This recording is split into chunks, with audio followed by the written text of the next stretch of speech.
What's up everyone, welcome back to more Reddit stories about entitled people, Karens, and all that kind of stuff. So be sure to subscribe for more Reddit content if you haven't already, and let's get into today's stories. Don't like the way I park? Fine, I'll follow the rules exactly. A couple of months ago, I had a run-in with the self-appointed HOA enforcer of my neighborhood. Let's call her Linda. For context, I don't live in an HOA community, but Linda likes to pretend we do. She's the kind of person who leaves passive-aggressive notes on cars, knocks on doors to complain about lawn heights, and calls the city for, quote, violations that don't actually exist. The issue started because I parked my car on the street in front of my house. It's perfectly legal, and I've been doing it for years without any complaints. But apparently, Linda decided that my car was an eyesore. One day I found a note tucked under my windshield wiper that said, "This is not a parking lot. Park in your driveway like a respectful neighbor. Don't make me involve the city." It annoyed me, but I shrugged it off and kept parking where I always do. That wasn't good enough for Linda. The next time, she confronted me in person. "I've told you before, parking on the street is inconsiderate. You have a driveway, use it." I say it's legal to park here and I'm not blocking anything. "It doesn't matter. It's ugly and makes the neighborhood look bad. Park in your driveway or I'll report you." That's when I decided, fine. If she wants me to park in my driveway, I'll park in my driveway, but I'll follow every single rule to the letter.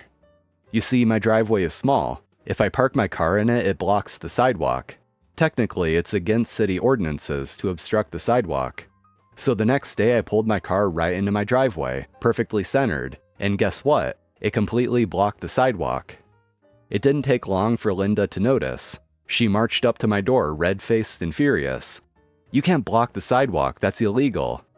"Oh, I thought you wanted me to park in my driveway." "Not like that, park properly." "There's no other way to park in my driveway without blocking the sidewalk. Guess I'll have to park on the street then." Her face was priceless. She sputtered for a moment before stomping off. Thinking that was the end of it, I parked back on the street. But no, Linda wasn't done yet. She actually called the city on me. A week later, a city inspector came by. He checked out the situation, saw that my car was legally parked on the street, and told me I was doing nothing wrong. However, he did mention that Linda had made several complaints about code violations in the neighborhood, and they were getting tired of her nonsense. After that, I didn't hear from Linda for a while, until last week when she started parking her car on the street in front of my house. So I did what any good neighbor would do. I called the city and reported it. Turns out her car was slightly too close to a fire hydrant. She got a ticket. Malicious compliance never felt so sweet. Ableist coworkers find out the hard way why they shouldn't guilt trip an epileptic. This was back when I worked in grocery store retail. This place had a bad case of calling in sick means you're a flake culture. To your face, they'll act all concerned and sweet, but behind your back, they'll call you lazy and a sick call faker if you called in sick a little bit too often. Now I have focal awareness epilepsy. These cause me to have seizures, which are triggered by stress. I'll go months without having any, but then a stressful event happens and I'll start having 8 seizures a day, and need to call in sick for a few days in a row while they eventually stabilize. Relevant information, my seizures essentially paralyze me from the neck up, causing my face to twitch and make me gag violently. If I'm standing, 9 out of 10 times my legs go weak, and I throw up from the aggressive gagging. If I'm sitting, I typically just gag slightly and salivate a lot. I usually get an aura before a seizure, which gives me about 30 seconds for me to get to a washroom, or somewhere I won't make a mess with my vomit. These episodes usually only last about a minute and I recover quickly. Obviously, if I'm working at a grocery store, I wouldn't want to risk having myself throw up all over the floor in front of customers, so during these clusters, I stay home until they go back to normal. Everyone at work acted very understanding and kind to me.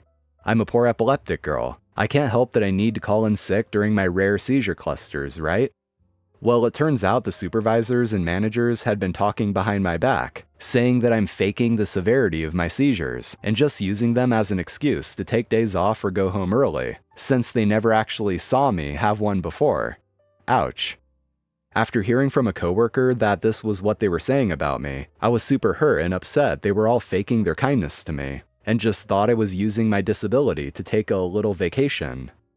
I decided to go to work on one of my cluster days, since they guilt-tripped me over the phone when I tried to call in sick. So each time I felt my aura start up, I'd quickly find one of my supervisors or managers upstairs in the office or warehouse. I'd obviously try to avoid throwing up in front of customers for health reasons, and tell them, "Sorry, I'm about to have a seizure, give me a moment," and proceed to have an episode and throw up on the floor.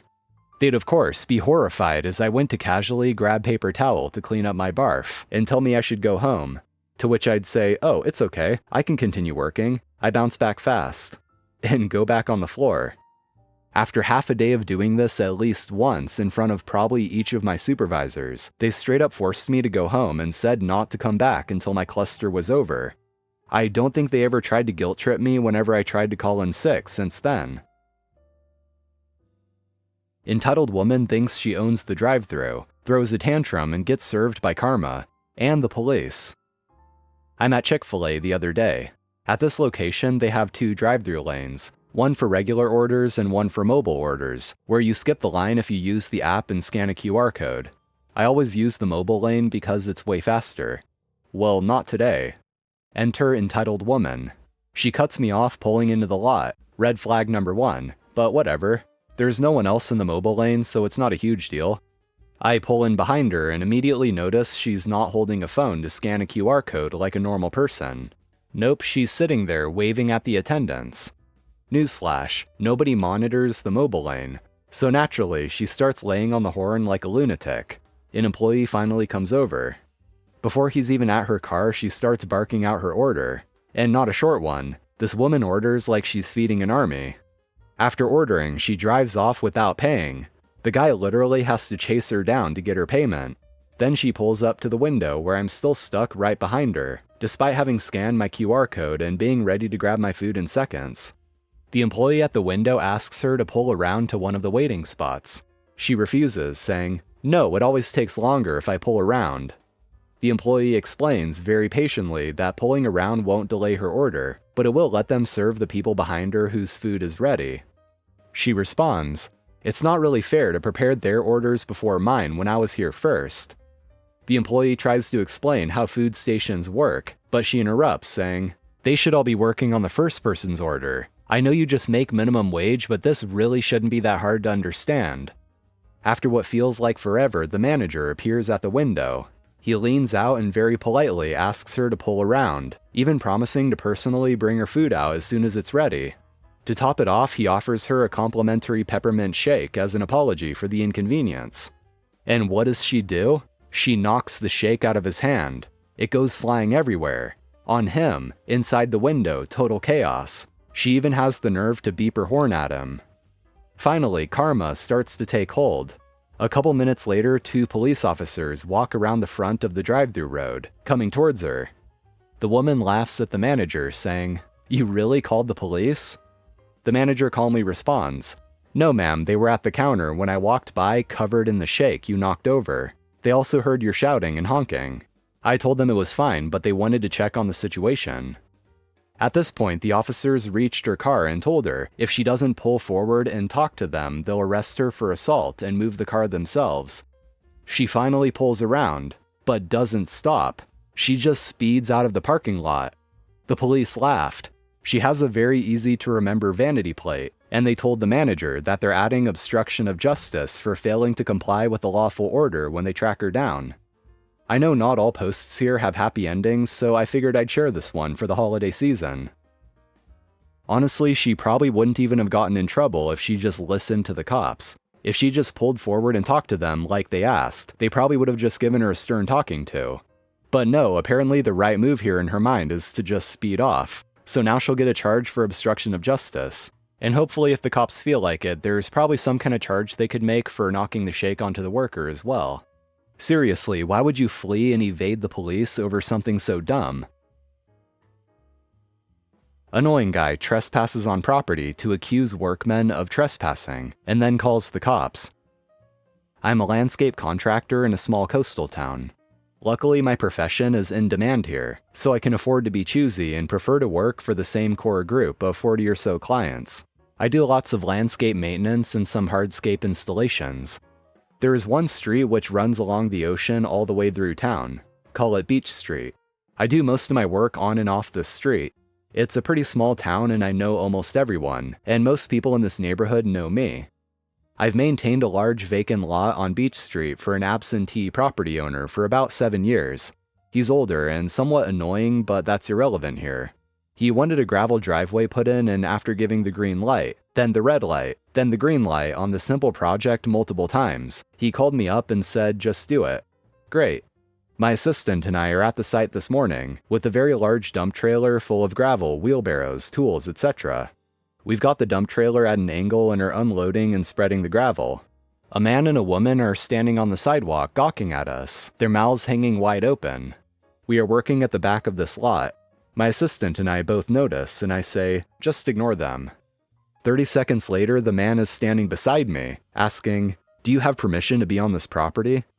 My coworker, a young local guy who knows me very well, is looking for his phone to record. Do you have permission to be on this property? I ask him. I was not in a playful mood, so I figured I would cut to the chase. Who do you think hired us to put in this driveway? I asked. Well, it could be anybody. It happens all the time. He thrust his chest out. At this point, I was shaking my head. It happens all the time, huh? Get the f*** out of here. I turned and walked back to my work. The guy just stood there, looked to my assistant, and added, homo? Not nice, but it happened. The guy then skulked away as me and my assistant laughed and roasted him. We laughed about it for a good 10 minutes, shaking our heads at the stupidity. My assistant was suggesting some mean things we could have said, and I told him, we did good. These people will call the police, the city, and anybody they can to make your life hell. They got nothing better going on. About 30 minutes later, the police car showed up, stopped in the middle of the road, and looked at us. I nodded, and he parked about 100 yards away. County protocol is to send a squad car to any area with a suspicious activity call to patrol for an hour. He stayed for about that long. I'm used to it at this point, and being from the big city, have thick skin. It just never ceases to amaze me. Alright, that's going to do it for today. Thank you so much for watching. If you enjoyed, I'd appreciate it if you hit that like button, and also if you haven't yet, subscribe to the channel for more Reddit shenanigans like this. So I'm out of here, take care friends, and I'll see you next time.